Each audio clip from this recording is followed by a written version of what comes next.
Good morning. Today, I want to talk about something that a lot of us don't want to talk about, and it's something that it's a dreaded fear, something that no one wants to talk about, and everyone is scared of, and it's fair enough to be terrified from, and that is not matching. um, so of course it's everyone's goal, where we get into med school, we hustle, we grind, like I've been talking about, and then May comes around and we get that email on that Sunday saying if you matched or not. And for some people, unfortunately, they don't match. So what I want to talk about is what you can do in that situation. All right. Now, if you don't match, first and foremost, you got to realize that your journey is not necessarily over. It's not over. Okay.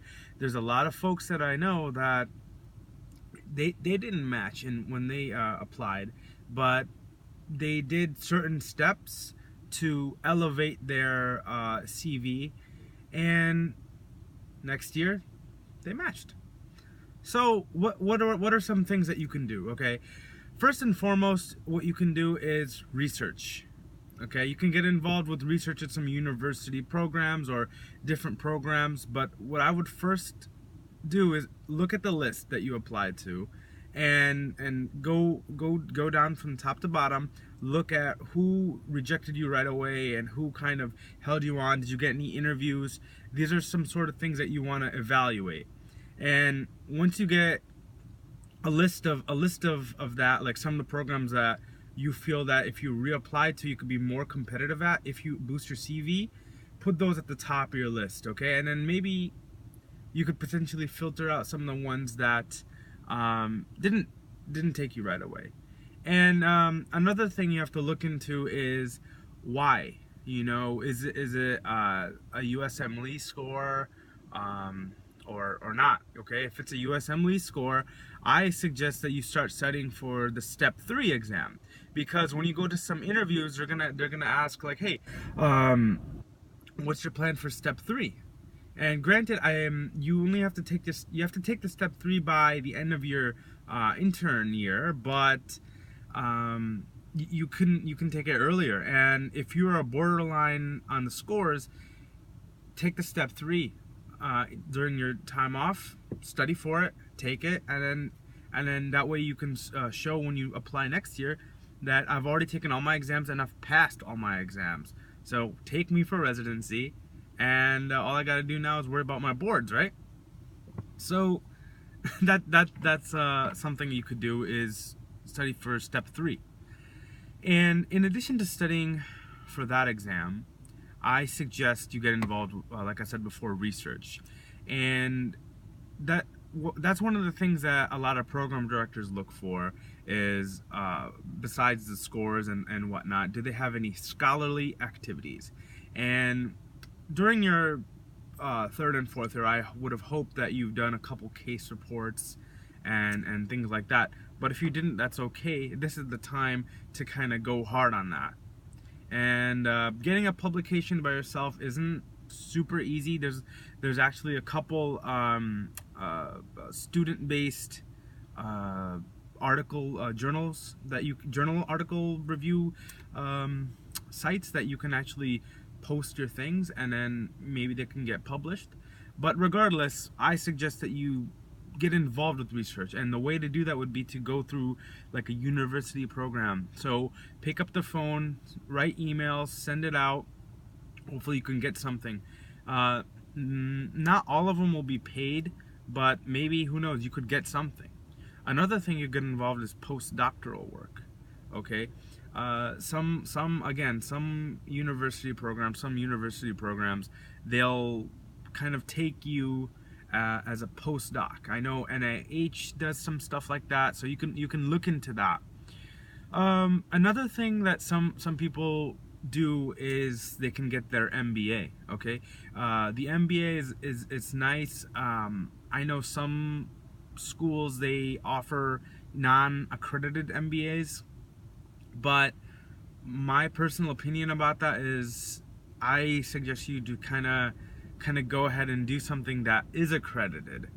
And there's actually a lot of online schools that offer accredited MBA programs that you don't have to take the GRE or GMAT exams for, or whatever the entrance requirements are for them. You don't have to take any exams, so you can just apply. All right, so that's something else. But the thing with that is that you'll still be considered a student, so you don't have to pay any loans and whatnot. But another thing that some people can do is they can, hey, what the heck, I'm a doctor, I graduated, I got my MD, right?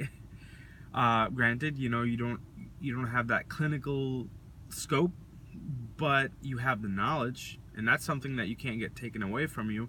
And there's a lot of people that actually got into the workforce. There's several opportunities in consulting, in pharmaceuticals.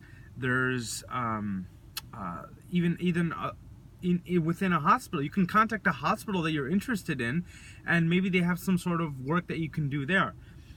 Like, I know one peer of mine from back in med school.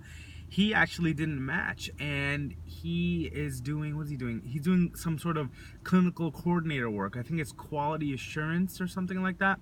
If you go on like websites like Indeed or ZipRecruiter or those sorts of job sites, you can find opportunities to find some work temporarily that can hold you over while you study or boost your resume, do research or whatever, and hopefully you can kind of like ride it out, and before next year, okay, before residency, when you get it, because I hope you will get it.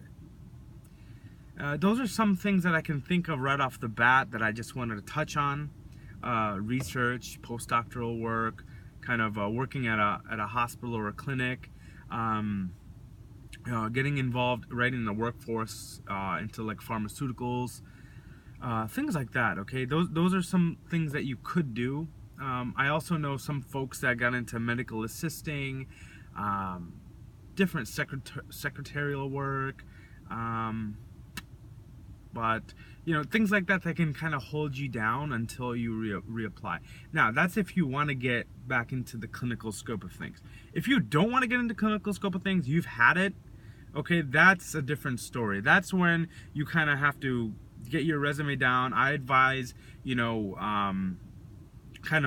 changing your resume from something that's more appropriate for ERAS and changing it to something more competitive in the workforce. Like, you're gonna have to change a couple of topics. You're gonna have to add in certain things, remove certain elements to make yourself more appealing to certain companies.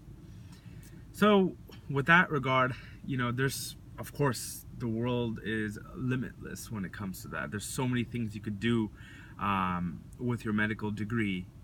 And if you do a Google search, you can find things that are cognizant of that, right? So, that's what I can say is, like, if you want to reapply, then you got to boost your resume with the Step 3 exam, and then you could do something to hold yourself over and boost your CV at the same time. That's all you can do, okay?